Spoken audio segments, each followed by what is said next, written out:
For those of you who don't know, I'm the winter wheat breeder with Agriculture and Agri-Food Canada in Lethbridge. I'm the only winter wheat breeder that Ag Canada has in Western Canada, although there is one other program that's left, and that's the University of Manitoba program with Anita Brule-Babel in Winnipeg. In recent years, we've seen the demise of a couple of programs. One at the University of Saskatchewan, Brian Fowler's program, unfortunately is not releasing any varieties anymore. And in the past couple of years, Alberta Agriculture at Lacombe has also made the decision to discontinue their program. So the amount of winter wheat breeding that's going on across Western Canada is actually decreasing a little bit. At the same time, I would say that certainly my program has increased in size, so we're trying to fill those gaps. Back about, and it would have started a little bit before I arrived in Lethbridge, so about 20 years ago, the program in Lethbridge started to broaden its focus to start breeding varieties for not just Alberta, but actually for right across Western Canada.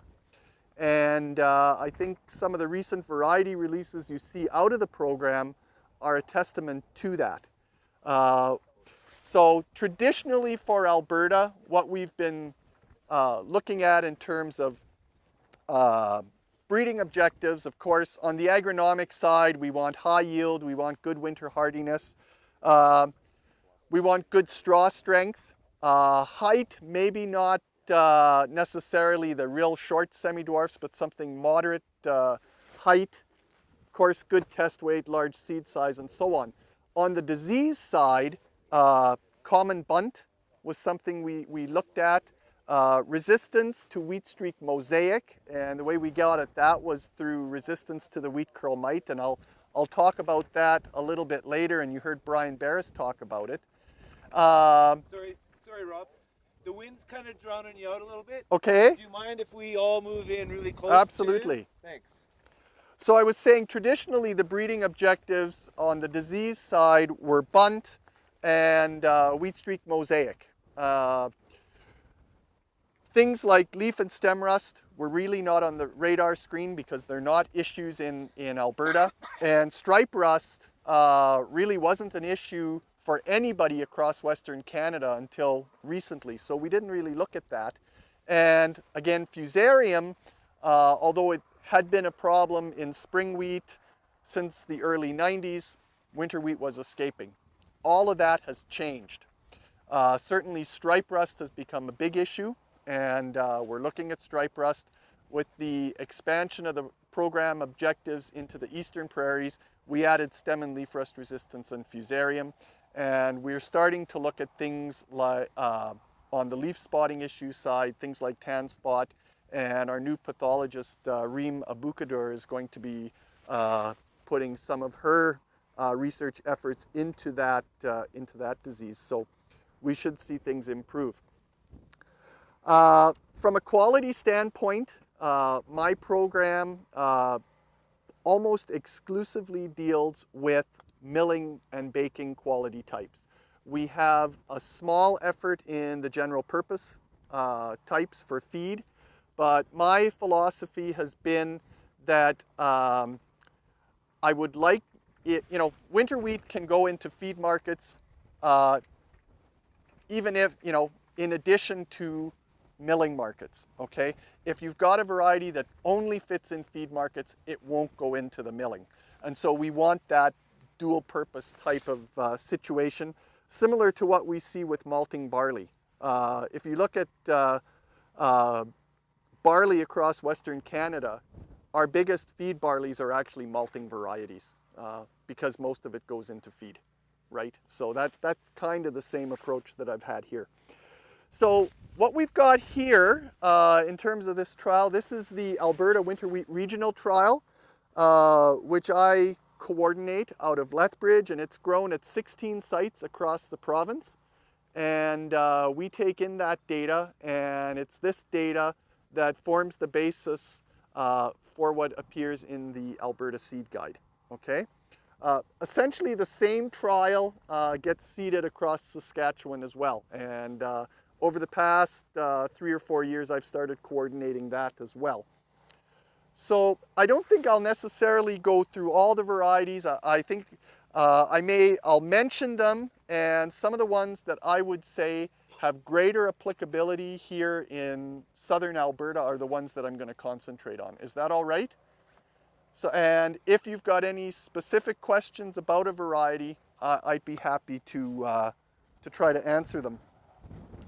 So just going through, brief comment on Sunrise. It's a general purpose variety. It actually has a soft red kernel. It's a very high yielding type, and it's got good stripe rust resistance at this point. It's got what we call the VPM resistance, or YR17, and it's got good straw strength as well. So if you were looking to grow a feed variety, this would be a good one to grow.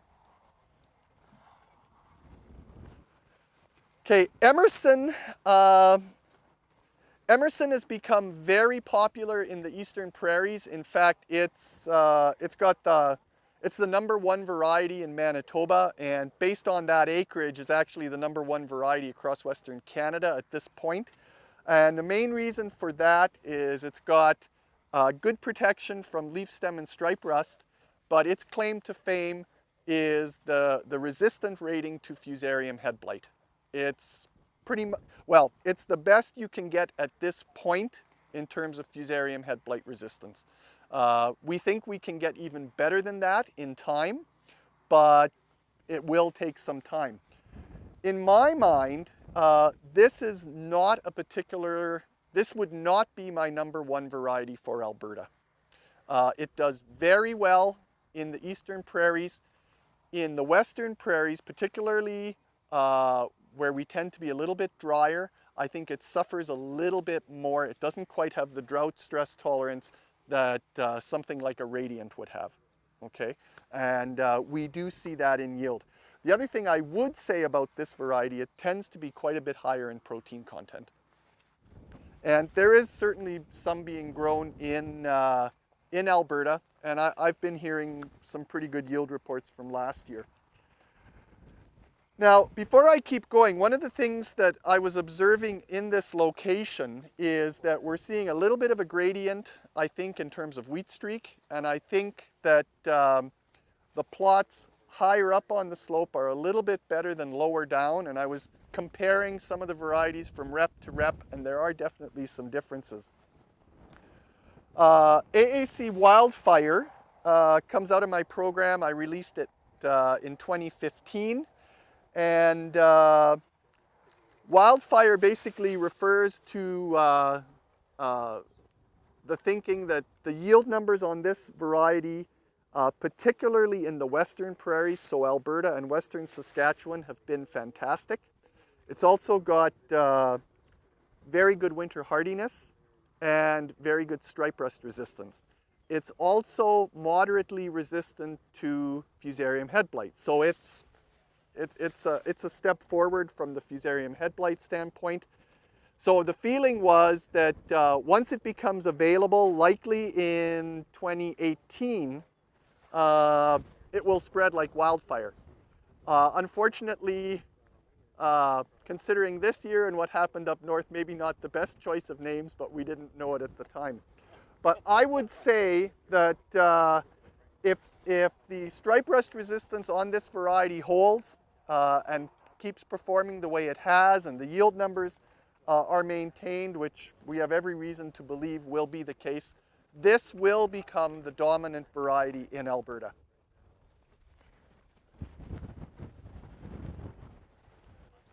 Okay, Moats is a variety out of the University of Saskatchewan program, and it's a high-yielding variety with good protein content, and it also has the VPM resistance, YR17, as does Elevate. So it's got good leaf stem and stripe rust resistance, and A lot of farmers back about 3 years ago, when it became available here in Alberta, moved from Radiant to Moats. And of course, we were in some wetter years at that point. And, it would grow about this tall, well over a meter tall, and tended to have weaker straw. And so because of that, farmers have moved away from it and actually back to Radiant. Even though Radiant now has to be, you have to watch it and possibly spray fungicide for stripe rust. From a winter hardiness standpoint, Moats is rated good in the pamphlet. I would say it's between a fair and a good. I have seen some injury in it, but under most situations, if it's properly managed, no problem. And I would say that's the case with any of the varieties in this trial. And that's a red winter. Pintail is another general purpose variety, and it comes out of the Alberta Ag program. When it was registered, it had some fantastic winter hardiness numbers, and it looks very good for winter hardiness. I'm not sure any better than the other ones that are really up there, but it's good. Something to think about with this variety, particularly if you're going to use it for silage applications, is it is awnless. Okay? Flourish is a variety, short, strong straw. It's got leaf and stem rust resistance. It's rated intermediate for stripe rust. And within my own trials, at least in Flourish, that intermediate resistance tends to really hang on for a long time, and it does give you enough protection. Certainly you will see some striping on this variety. It's also got moderate resistance to bunt, which tends not to be too common. High protein variety. Unfortunately, it is highly susceptible to fusarium head blight. And farmers in Manitoba moved from Falcon to Flourish. The year that Flourish was introduced was a bad fusarium year, and it was dropped like a stone. Fortunately, Emerson came in right behind it, and it had the much higher level of resistance. Elevate is a variety that we put out of my program in 2014. And the reason we called it Elevate was, at least at the time, it was the first variety that hit all my disease resistance goals. It had resistance to stem and leaf rust, to stripe rust, to bunt, intermediate resistance to fusarium, and it has wheat curl mite resistance to give you some protection to wheat streak, as does Radiant. Since that time, and had a nice yield boost, so we were elevating the bar.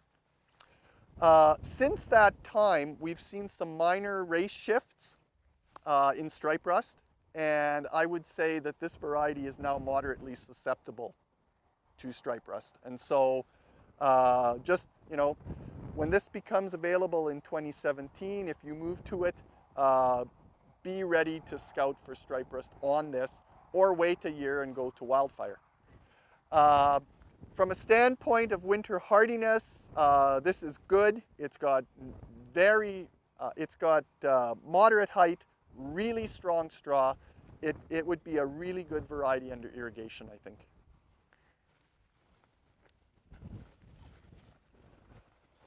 Okay, for those of you who grow winter wheat, I think you probably know Radiant. It's been out now for about 15 years, and it was the first variety with wheat curl mite resistance in Western Canada, and is still the only one available at this point with that resistance. And you can see, even from the standpoint of the yellowing that was occurring from the wheat curl mite with wheat streak, this variety looks a lot better, okay? And I think compared to Elevate, the difference here to some extent is somewhat in staging. Elevate is earlier than what Radiant is. Radiant, of course, has really nice strong straw, has had fantastic yields in southern Alberta, and it had stripe rust resistance up until about 5 years ago, and so really took over. It's still the predominant variety in Alberta, but the resistance gene called YR10 is no longer effective in this variety. And so we're moving to other genes, and we're making very good progress in that. I've actually got a version of Radiant with some new genes in that we'll have to see whether or not it's competitive with other varieties. Farmers have liked Radiant. It might be worth putting out. W520 is a line that was recommended for registration out of the University of Manitoba in 2015. It's a general purpose or feed type of variety. It's very high yielding on the feed side. Good leaf stem and stripe rust resistance. I believe intermediate fusarium. At this point, I don't believe any company has picked it up. So it's probably one that'll die on the vine.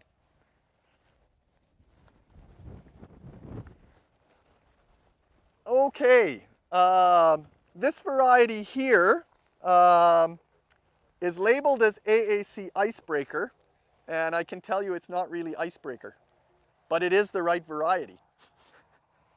And what I'm getting at there, of course, is that when we name a wheat variety, there can't be another wheat variety anywhere in the world that has the same name.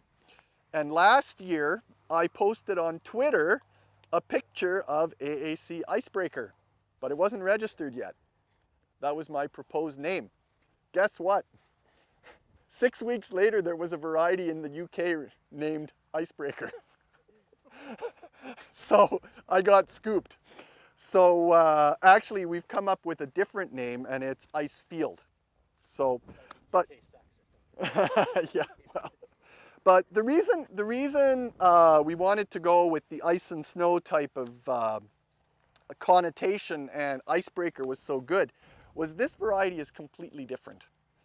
It is a hard white winter, and it from a yield standpoint, from an agronomic standpoint, very similar to Flourish. I would say it's a little bit more erect, but agronomically very similar to Flourish. It's got that VPM resistance like Emerson and Moats, so it's got leaf stem and stripe rust resistance. It is susceptible to fusarium and bunt, okay? What the thinking behind this variety is, and it's got interim registration, is we're going to be working with FP Genetics and putting it into various markets for them to evaluate in what are high value markets for Asian steamed buns and white salted noodles. And particularly for the Asian steamed buns, what they require is a very white, preferably a little bit lower protein flour, but very good strength. And this variety definitely fits that bill. From the standpoint of a protein content, I would say it's a good % lower than what you would see in Flourish, probably a 0.5% lower than something like Radiant. But it's got the gluten strength to carry it through and actually makes really good bread as well. But it's extremely white, and that's where we think it may have an advantage. It's kind of a prototype, but we'll see where it goes. I see part of my job being trying to create new opportunities for farmers. Hopefully this one will fly. Okay, Gateway is a new variety, came available last fall. My understanding is there's a fair bit of it that's being grown in Alberta. Good leaf stem and stripe rust resistance, intermediate resistance to fusarium, short strong straw, high protein. I would say more adapted to the eastern prairies, really good under irrigation here. Maybe not so much on dry land if you get extremely dry.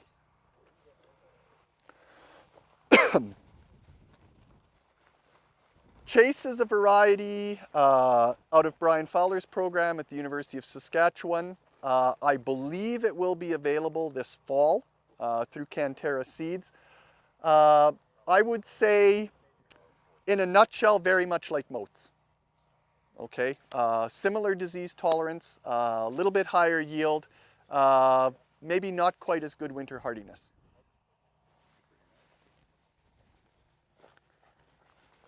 Buteo is of the same vintage as Radiant, came out in 2001. This has been the predominant variety in Saskatchewan, and it's had decent stem and leaf rust resistance. And over time, what was determined was it was also moderately resistant to Fusarium head blight. And it's got very good winter hardiness. And so farmers have really liked it in Saskatchewan for whatever reason, and we tend to see this a lot in winter wheat, is we have more of a genotype by environment interaction. Some genetics work well in one location but not in another, and I think what that comes down to is that winter wheat is in the ground for a lot longer time period than what we see the spring crops, and so there's more opportunity to see that genotype by environment interaction. In Alberta, this variety has not particularly been competitive. It's a 3 or 4% lower yielding than Radiant, and so it never caught on. In Saskatchewan, Radiant and Buteo are neck and neck, okay?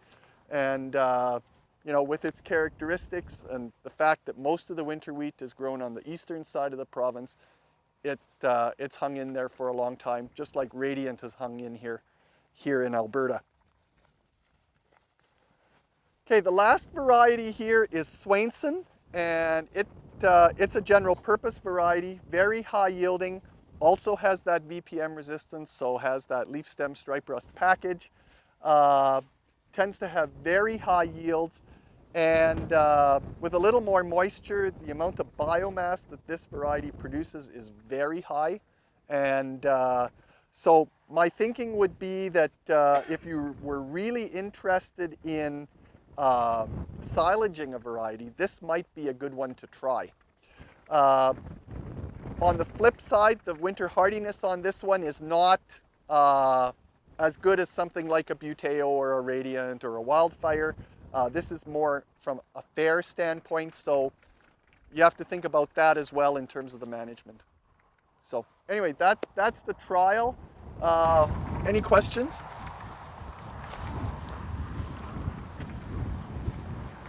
Well, join me in thanking Rob and Jamie and Brian.